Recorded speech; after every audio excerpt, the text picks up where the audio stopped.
त्या अलक्ष स्वरूपावर जो लक्ष ठेवून वावरतो त्याचाच उद्धार होतो. बाकीचा ह्या खेळामध्ये आउट होऊन जातात. आणि खेळ म्हणून बघा मजा आहे. आता यातला एक दुसरा अंग सांगतो. त्या आटापाट्या वगैरे केव्हा आम्ही सगळेच खेळतो. त्या आटापाट्याच्या डावामध्ये असं असायचं की हे सगळं ते केव्हा होत होतं म्हणा. आणि असे त्या कटावर उभे असायचे कोण मेलेले. हे कोण मेलेले. आऊट हा इंग्रजी शब्द आहे. आपल्याकडे काय आहे मेलेले. बरोबर आहे. हे कोण मेलेले. पण गंमत अशी आहे काही वेळाने ते पुन्हा जिवंत होत होते आणि पुन्हा दुसरं कोणतरी मरत होतं. आणि हा 4 वेळा 7 वेळा 8 वेळा मेला डावात म्हणून कोणी रडलंही नाही. आईला कोणीतरी सांगितलं तुमचा पोरगा 8 वेळा मिळाला. जाऊ दे खेळता येत नाही मूर्खाला. नाही कळलं का. ती काही रडली नाही. माझं बोलणं कळलं का. हुतुतूच्या खेळामध्ये मेल्यानंतर कोणी रडत नाही. तसं विश्वाचा जो खेळ आहे तो एकदा समजलं की मनुष्य सुखदुःखाच्या पलीकडे निघून जातो. खेळ समजून घे. खेळात जन्म खेळात मेला दुःख नाही. खेळ शब्द वापरला पण ह्या खेळ केव्हा यशस्वी. लक्ष तिथे ठेव. त्याच्यावर लक्ष लाव. लक्ष लावो निरहा गोविंदुगा.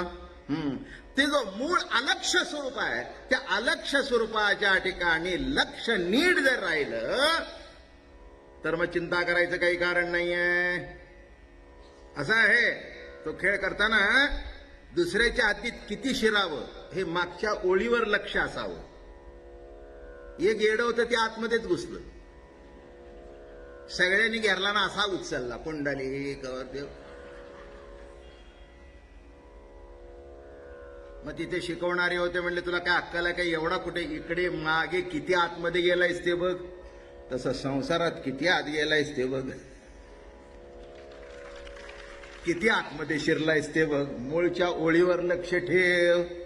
हा संसार तर करायचाच आहे परमार्थ तर करायचंय पण मूळ ओळ सोडलीस की. आणि काही काही भाद्दर असतात बरं का ज्यांची योग्य साधना झालेली असते त्यांना 7-8 जण धरतात आणि ते असं सरतं पोटाने धरतो. ते 8 जणाला आउट करून टाकतं. काय त्या खेळातली मोठी गंमत आहे बरं का. ते कसं सरतं पोटाने. मी म्हटलं एक आउट कशी झाले. अहो म्हणलं लाईनीला शिवला. नाही कळलं. जे मूळ अधिष्ठानाला शिवतात ते सगळ्यालाच पाडतात.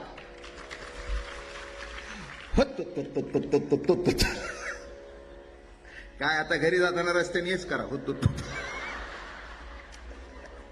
माणसं म्हणतील या लोकांना काही वेळ लागलाय का. आजूबाजूची माणसं म्हणतील हे प्रवचनावून आले. कसा गंमत आहे बघा. लक्ष जाणे तोची तेथो निसुटला. आता बघा कुणाकडे लक्ष देऊ नकोस कुणाकडे दे. नाथ लिहितायत बरं का. 6, 4, 18 यांचे पडू नका डाई. 6, 4, 18 6 शास्त्र 4 वेद 18 पुराण यांच्या नादी लागू नका. किती कोणी म्हणतील तुम्ही काय सांगताय. मी काही सांगत नाही. मी एका मोठ्या डिपार्टमेंटल स्टोअर मध्ये सेल्समन आहे. माझ्या गाठी काहीही लावू नका. मी फक्त एवढं काम आहे. भाऊसाहेब काय सुटले नाही बघा. घ्या हो घेऊन जा काय अजून घेऊन जा. पैशाचं नंतर बघू. या बाई आमच्या दुकानात एवढ्या बायका आल्या पण तुमच्या इतकी साडी चांगली कुणाला दिसली नाही.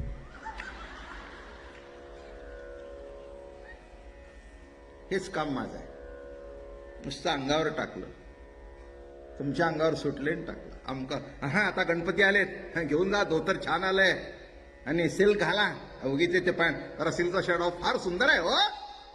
एवढंच काम माझं आहे आणि ते चांगलं येतं मला तेवढ्या पुरतं. पण माल माझा नाही. ज्ञान माझं नाही, बुद्धी माझे नाहीत, प्रेमही माझं नाही, भक्ती माझं नाही.